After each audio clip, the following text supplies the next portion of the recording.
Bonjour à tous et bienvenue à Côté Comics, votre nouveau rendez-vous qui se concentre sur les comics et met de côté tout le reste. Avec cette émission destinée aux aficionados de comics, tout comme aux débutants, vous allez pouvoir être incollables sur les comics. Batman, Superman, Spider-Man, ils vont tous finir par y passer. Et tout de suite, le sommaire. Alors au sommaire, aujourd'hui, nous allons commencer par l'actualité et les sorties de la semaine avec Julien. Ensuite, nous passerons à J'ai lu pour vous, et aujourd'hui, Thomas nous présentera Nous trois. La rubrique suivante, Tout sur, mettra en avant l'univers de The Walking Dead créé par Robert Kirkman en 2003. Enfin, nous terminerons par vos questions habituelles avec la rubrique J'ai une question comics. Et tout de suite, l'actualité et les sorties de Julien. Bonjour à tous, c'est parti pour l'actu ciné. Et on reparle d'Avengers, le film sorti en avril dernier qui regroupe tous les plus grands héros Marvel et qui a été un énorme succès mondial, étant même le troisième film le plus rentable de l'histoire. Joss Whedon, le scénariste et réalisateur du film, a annoncé qu'il remplira pour le deuxième volet. C'est donc une excellente nouvelle pleine de promesses pour cette suite qui sortira le 1er mai 2015. Mais avant Avengers 2, on aura la suite des films individuels avec d'abord Thor 2, qui sera intitulé The Dark World, prévu pour le 8 novembre 2013. Dans cette suite, Thor devra se frotter aux elfes noirs du royaume de Svartalfheim, et on connaît déjà deux vilains du film, Malekith le Maudit, le seigneur des elfes noirs, qui sera interprété par Christopher Eccleston, ancien Doctor Who, et Algrim, un des plus puissants elfes au service de Malekith, justement, qui sera interprété par Adewale Akinoi Abeje. Ne rigolez pas chez vous, c'est pas facile. Connu notamment pour le rôle de Mr. Echo dans la série TV Lost. Enfin, un petit tour du côté de The Wolverine, la suite des aventures du mutant aux griffes, avec toujours Hugh Jackman dans le rôle principal. Le film prendra place au Japon et Wolverine y affrontera des samouraïs qui sont pas très contents.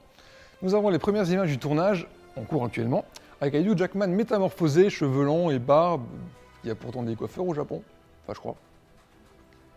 On passe maintenant aux sorties comics de ce début septembre et on commence tout simplement avec la meilleure vente en France et un comics qui est de plus en plus populaire, à savoir les zombies de The Walking Dead. Jeff vous en parlera en long et en large dans Tout sur tout à l'heure, mais sachez que le tome 16 intitulé Un vaste monde sort chez Delcourt le 5 septembre.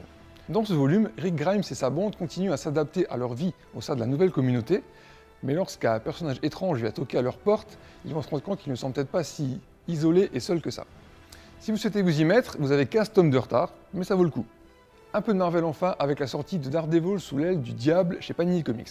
En 1998, Marvel relance de nombreux personnages, dont Daredevil, et fait appel à un scénariste débutant dans les comics, Kevin Smith, qui avait surtout travaillé jusque-là dans le cinéma.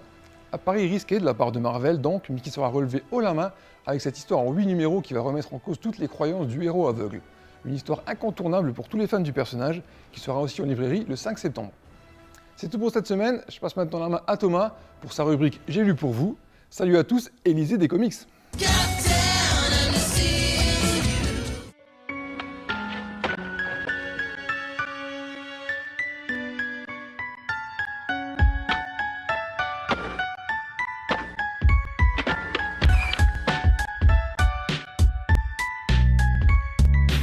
Alors bonjour, aujourd'hui j'ai décidé de vous présenter Nous trois. Alors il s'agit d'un comics qui est sorti à l'origine en 2005 aux États-Unis et qui est enfin réédité en France. Donc en fait c'est une histoire complète dans laquelle on va suivre des animaux cybernétiques qui servent d'armes à l'armée et qui au début de l'album vont s'échapper, et donc on va assister à toute la course-poursuite entre l'armée qui veut rattraper pour les détruire ces animaux. Ces trois animaux, on va bien reconnaître leur caractère qu'on peut leur prêter, c'est-à-dire que le lapin, il va penser qu'à manger, le chien, il va être fidèle et attentionné, tandis que le chat sera un peu caractériel et il va penser un peu qu'à lui.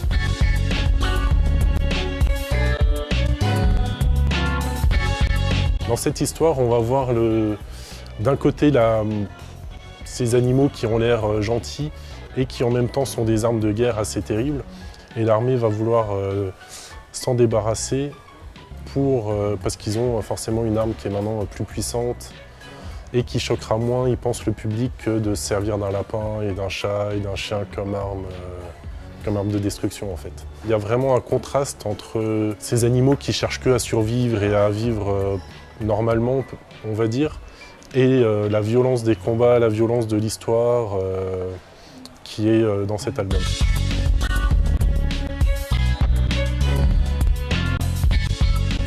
Le gros point fort pour moi de cet album, c'est vraiment le côté graphique.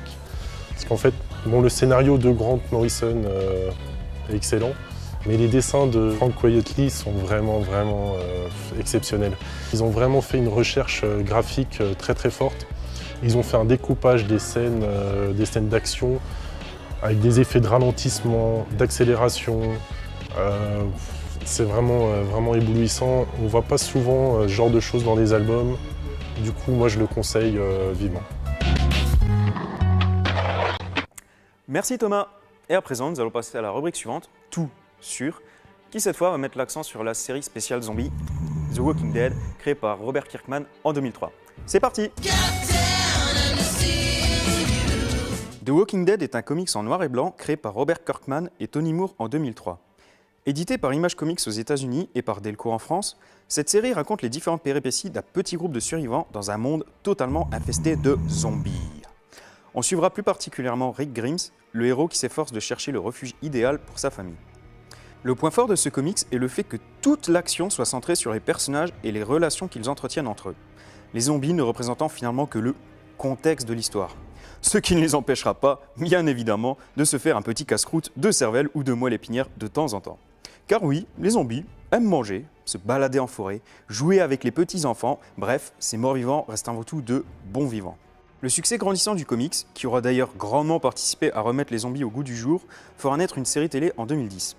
On pensait alors avoir une série grandiose qui mettrait tout le monde d'accord, ils ont mis tout le monde dans l'horreur. Ils ont mis tout le monde dans l'erreur. Révolution pour certains, comme le créateur de la série télé notamment, et véritable infection pour une bonne partie des lecteurs du comics, la série divise les fans. Néanmoins, Andrew Lincoln, l'acteur principal, ne pointera pas au chômage de sitôt pour autant, puisque la série fait un malheur aux États-Unis avec des audiences qui dépassent fréquemment les 6 millions de téléspectateurs, allant même jusqu'à 9 millions. En bref, la Walking Dead Mania ne risque pas de s'arrêter de sitôt. Le 100e chapitre du comics a mis une claque à beaucoup de fans, une 3e saison pour la série télé arrive à grands pas aux États-Unis, et enfin, un livre sur le personnage du gouverneur, vilain emblématique de l'univers, est apparu dans nos boutiques le 7 mars 2012. Il y a donc beaucoup de choses à voir et à lire. Il ne vous reste plus qu'à, tout comme les zombies, vous mettre à table. Bon appétit! Et à présent, la parole est à vous, puisque nous allons passer à notre dernière rubrique. J'ai une question comics. Envoyez vos questions à cette adresse, ou sur Facebook, c'est noté, et j'y répondrai. Cette semaine, nous avons sélectionné la question de Vador32 qui veut savoir la différence entre Marvel et DC. Explication. Surnommés les Big Two, soit les deux grands, Marvel et DC sont les deux plus gros éditeurs de comics aux États-Unis. Alors il est un peu délicat de parler de différence. Nous allons voir pourquoi. Créé en 1935, DC Comics, filiale de Warner Bros., a su s'imposer dans l'univers des comics dès 1938 avec son Action Comics numéro 1 qui met en avant le grand Superman créé par Jerry Siegel et Joe Shuster. Batman, quant à lui, a été créé en 1939 dans Detective Comics créé par Bob Kane et Bill Finger.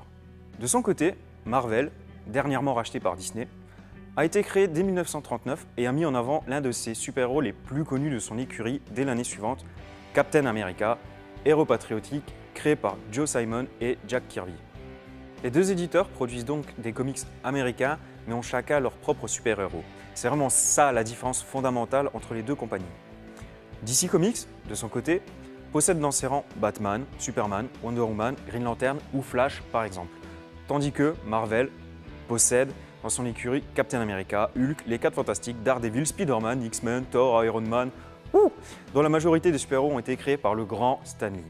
Autrement dit, lorsque l'on dit préférer Marvel à DC par exemple, en général c'est parce que l'on a une préférence pour les super-héros de l'univers Marvel. Mais bien évidemment, les éditeurs, bien qu'ils soient les plus imposants actuellement aux États-Unis, ne sont pas les seuls. Il y a par exemple IDW, Image Comics, Dark Horse ou Boom qui ont aussi leur panel de comics dits indépendants. Les indépendants étant caractérisés par le fait qu'ils ne fassent pas que du super-héros. Les plus grosses séries de comics indépendantes étant à ce jour The Walking Dead, Spawn, Hellboy ou encore les fameux comics Star Wars. Voilà, c'est tout concernant Marvel et DC. J'espère que tu as compris Vador32. Envoyez-moi vos nouvelles questions à cette adresse ou sur Facebook et j'y répondrai. Voilà, c'est terminé pour aujourd'hui. Je vous retrouve dans 2 semaines pour un nouveau numéro. Bye bye, bonne soirée!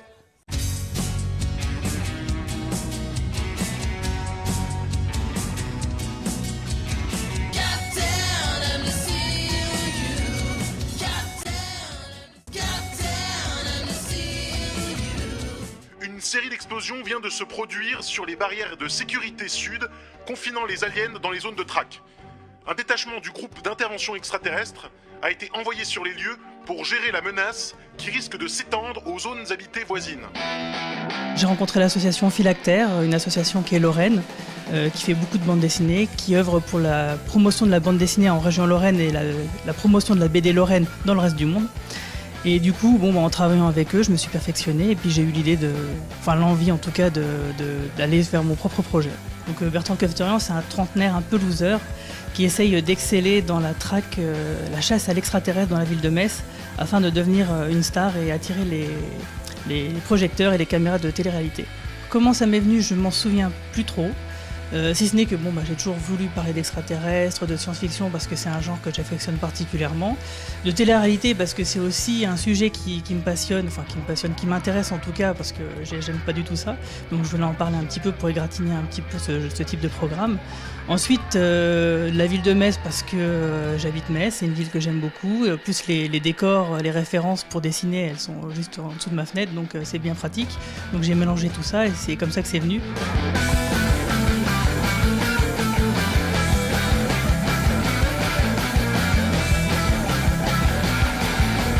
Nous avons également comme projet avec un collègue ingénieur informaticien qui s'appelle Thierry Marx de réaliser donc une maison d'édition numérique dont le principe est simple, c'est que pour 3 € par mois, un internaute pourra sur une tablette tactile ou sur un smartphone, donc une tablette style iPad, Android, etc., avoir la possibilité de consulter une BD toutes les semaines. Donc tous les lundis de chaque semaine, il y aura une bande dessinée d'une série différente. Donc Bertrand Kefterian en fera partie, mais d'autres aussi bandes dessinées du catalogue de l'association Philactère. Toutes des bandes dessinées qui sont d'inspiration comics américains, donc avec une chouette colo, des chouettes scénarios, des trucs vachement bien regardés. Et aussi avoir avec un petit magazine gratuit avec du rédactionnel inédit. Tout ça pour donner un tremplin à des jeunes auteurs, un petit peu comme moi, qui essaieraient de se faire connaître et puis surtout de rencontrer un lectorat.